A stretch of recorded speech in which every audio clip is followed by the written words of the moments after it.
ካንሰር ሲጀምር ምን አይነት የበሽታ ምልክት ሊያሳይ ይችላል? ዶክተር ነብዩ አስናቀ እባላለሁ። ኮንሰልታንት ኢንተርኒስትና ጋስትሮንትሮሎጂስት ሲሆን መስራውን በአሜሪካን ሜዲካል ሴንተር። የትልቁ አንጀት ካንሰር ብዙ ጊዜ ምንም የበሽታ ምልክት ላይኖረው ይችላል። አለበለዚያም ደም ማስቀመጥ፣ ክብደት መቀነስ እንዲሁም በተደጋጋሚ የደም ማነስ ምልክት ሊያሳይ ይችላል። ይህ በሚሆንበት ጊዜ ወደ ሕክምና ቦታ መጥቶ ምርመራ ማድረግ ይመከራል።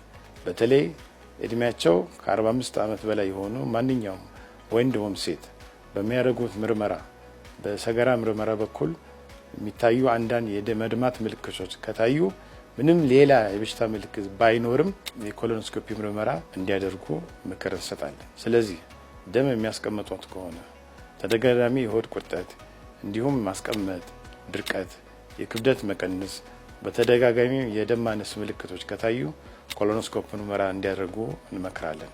ይህም የኮሎኖስኮፒ ምርመራ በአሜሪካን ሜዲካል ሴንተር እንደሚገኝ እነግራችኋለን።